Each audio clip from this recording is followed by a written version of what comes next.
बिस्मिल्लाहिर्रहमानिर्रहीम। अस्सलाम वालेकुम स्टूडेंट्स, कैसे हैं आप लोग। तो अब हम लास्ट चैप्टर पर आ गए अपनी क्लास 9 साइंस की बुक पर। और ये चैप्टर हमारा छोटा सा है और इसके टॉपिक भी हम जल्दी कवर कर लेंगे इंशाल्लाह। तो ये इस चैप्टर का नाम है बायोस्टैटिस्टिक्स। इस वीडियो में हम देखेंगे कि बायोस्टैटिस्टिक्स का इंट्रोडक्शन देखेंगे, यूजेस देखेंगे, उन यूजेस के एग्जाम्पल देखेंगे और ये देखेंगे कि ये टॉपिक आपके शॉर्ट क्वेश्चन के हवाले से या लॉन्ग क्वेश्चन के हवाले से इंपॉर्टेंट है। ठीक है, तो सबसे पहले स्टार्ट करते हैं और इंट्रोडक्शन देखते हैं बायोस्टैटिस्टिक्स का। बायोस्टैटिस्टिक्स में बेसिकली क्या होता है कि जो साइंटिस्ट हैं उन्होंने बहुत ज़्यादा बड़े अमाउंट के बायोलॉजिकल डाटा के साथ डील करना होता है, उसके साथ काम करना होता है। तो ऐसे में ये जो स्टैटिस्टिक्स है ये उनको हेल्प करती है उस डेटा को ऑर्गेनाइज करने में, उसको स्टडी करने में, ताकि वो एक्यूरेट रिजल्ट्स अटेन कर सकें। इस डेटा एनालिसिस के थ्रू साइंटिस्ट पैटर्न्स को अंडरस्टैंड करते हैं, बायोलॉजिकल प्रोसेस को अंडरस्टैंड करते हैं। अगर मैं एग्ज़ाम के पॉइंट ऑफ व्यू से बात करूँ तो आपको बायोस्टैटिस्टिक्स की डेफिनेशन पूछी जा सकती है और सिंपल सी डेफिनेशन बायोस्टैटिस्टिक्स की ये कि ये इसने जो है इसमें बायोलॉजी और स्टैटिस्टिक्स को कंबाइन कर दिया है इस ब्रांच ऑफ साइंस में। ये अच्छा, इसकी इंपॉर्टेंस इसलिए है कि इसमें ये हमें एक्सपेरिमेंट प्लान करने में हेल्प करती है ताकि हम रिलायबल कंक्लूजन्स हासिल कर सकें।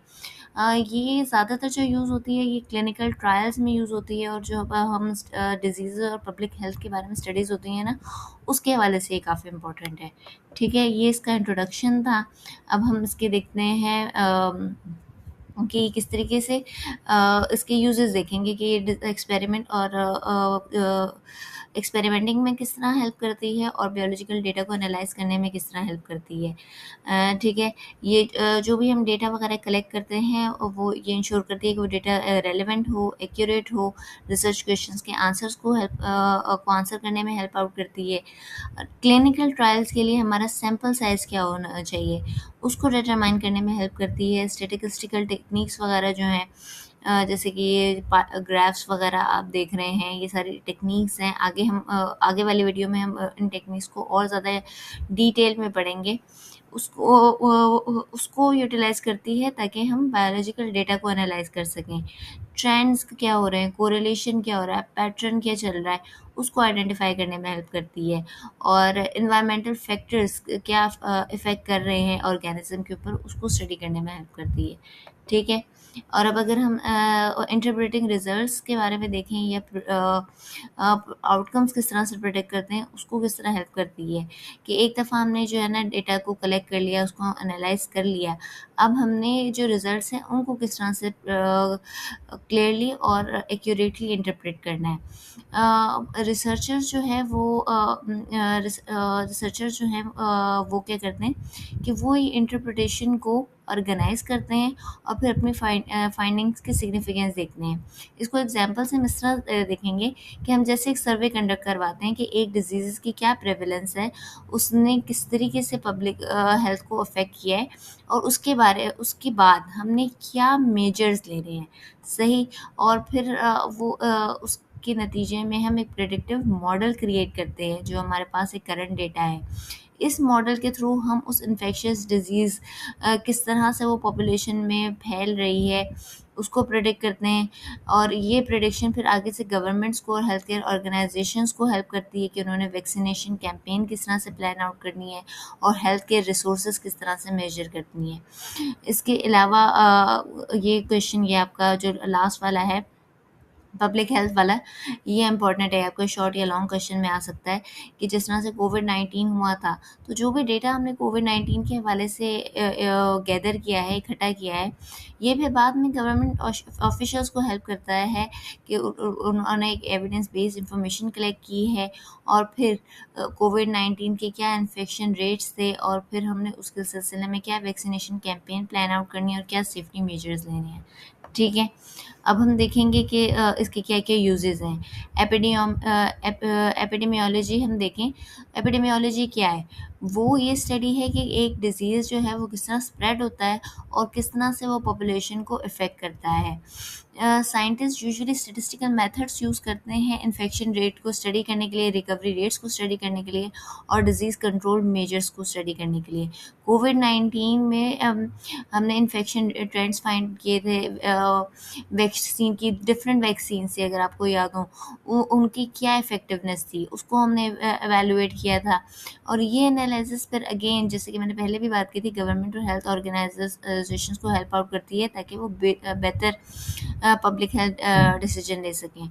अगर हम जेनेटिक्स की बात करें तो जेनेटिक्स में भी जो है रिसर्चर्स इनहेरिटेंस को स्टडी करते हैं, बायोस्टैटिस्टिक में जेनेटिक वेरिएशन को स्टडी करते हैं, और आइडेंटिफाई करते हैं कि जीन्स और डिजीज़ में क्या-क्या रिलेशन है।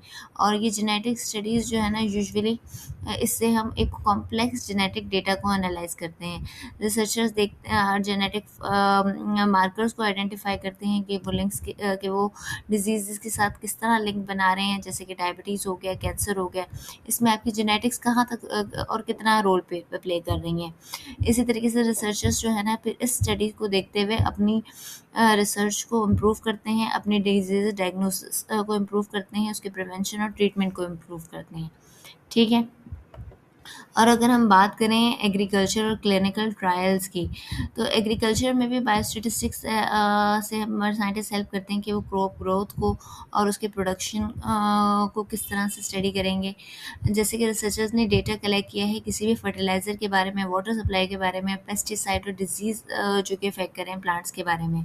फिर वो कंपेयर करते हैं कि जो यील्ड है, अगर वीट की डिफरेंट वैराइटीज़ हैं, तो डिफरेंट फार्मिंग प्रैक्टिसेस के अंदर वो वीट की जो यील्ड है वो किस तरह इफ़ेक्ट हो रही है। अगर आप डायग्राम में भी देखें तो देखेंगे कि डिफरेंट वीट वैराइटीज़ को कंपेयर किया गया है चार्ट्स के थ्रू, ग्राफ्स के थ्रू। ये जो बार ग्राफ है ये आपको दिखा रहा है कि कौन सी जो वीट वैरायटी है उसने कब हाईएस्ट यील्ड दी है। लाइन ग्राफ आपको ये एक्सप्लेन कर रहा है कि अगर हम फर्टिलाइज़र लेवल को इंक्रीज़ कर लें तो वो क्रॉप प्रोडक्शन को बढ़ा रही है। इस तरह के जो स्टडीज़ हैं वो फिर फार्मर्स को at the end help out करते हैं कि उन्होंने बेहतर फार्मिंग प्रैक्टिसेस को किस तरह चूज़ करना है और अपनी प्रोडक्टिविटी को किस तरह बढ़ाना है। ठीक है? अब अगर हम क्लिनिकल ट्रायल्स की बात करें कि क्लिनिकल ट्रायल्स किस लिए होते हैं, वो न्यू मेडिसिन हो गई या कोई न्यू ट्रीटमेंट हो गया, उसको टेस्ट करने के लिए यूज़ होते हैं कि वो आया वो पब्लिक यूज़ के लिए अप्रूव होंगे भी या नहीं होंगे। जैसे कि पहले जो रिसर्चर्स हैं वो पार्टिसिपेंट्स को सिलेक्ट करते हैं। ठीक है? फिर उन पार्टिसिपेंट्स को 2 ग्रुप्स में डिवाइड कर देते हैं। एक कंट्रोल ग्रुप होता है और एक ट्रीटमेंट ग्रुप होता है। एक ग्रुप ने न्यू मेडिसिन रिसीव की है, जबकि दूसरे ग्रुप ने स्टैंडर्ड ट्रीटमेंट जो डिजीज़ के लिए चलता आ रहा था वो रिसीव की। ठीक है? फिर साइंटिस्ट्स ने वो डेटा कलेक्ट किया, उसको एनालाइज़ किया, वही हमारे जो स्टैटिस्टिकल मेथड्स थे उनके थ्रू। और अब अगर आप डायग्राम में भी फाइनल ग्राफ देखें तो उसमें बताया जा रहा है कि न्यू मेडिकेशन की क्या इफ़ेक्टिवनेस है as compare to standard treatment. तो ये जो स्टैटिस्टिकल टेस्टिंग होती है, ये रिसर्चर्स को बाद में हेल्प आउट करती है कि जो नया ट्रीटमेंट है वो सच में इफ़ेक्टिव है भी या नहीं। और फिर ये इस बात को भी इंश्योर करती है कि जो रिज़ल्ट्स हैं वो स्टैटिस्टिकली सिग्निफिकेंट हैं या फिर ये बस बाय चांस आपके पास ही रिज़ल्ट आ गया। तो अगर मैं टेक अवे की बात करूँ इस वीडियो के बारे में, तो बायोस्टैटिस्टिक्स साइंटिस्ट को हेल्प करती है ताकि वो डेटा को एनालाइज करें, एक्यूरेट कंक्लूजन्स लें और डिसीजन मेकिंग में हेल्प करती है एग्रीकल्चर और हेल्थ केयर रिसर्च के बारे में। ठीक है? तो ये वीडियो आपकी ये एंड हो गई, ये लेक्चर आपका ये एंड हो गया है। अगर आपकी कोई अंडरस्टैंडिंग डेवलप हुई है तो आप मुझे एमसीक्यूज़ का आंसर करेंगे कि कौन से जो है ना बायोस्टैटिस्टिक्स का प्राइमरी यूज़ किया है। वो वेदर पैटर्न को प्रेडिक्ट करता है, वो न्यू मेडिकेशन मोर इफेक्टिव है या नहीं है, स्टॉक मार्केट्स को एनालाइज करने में हेल्प करता है या फिर स्पीड ऑफ लाइट को कैलकुलेट करने में हेल्प करता है। ठीक है बेटा? तो अगर आप लोगों की नॉलेज इंप्रूव हो रही है और आप लोगों को इन वीडियो लेक्चर से फ़ायदा हो रहा है तो वीडियो को लाइक करें, अपने फ्रेंड्स के साथ शेयर करें, चैनल को सब्सक्राइब करें, मेहनत करते रहें। अल्लाह ताला आपका हामी और नासिर होगा। अल्लाह हाफ़िज़।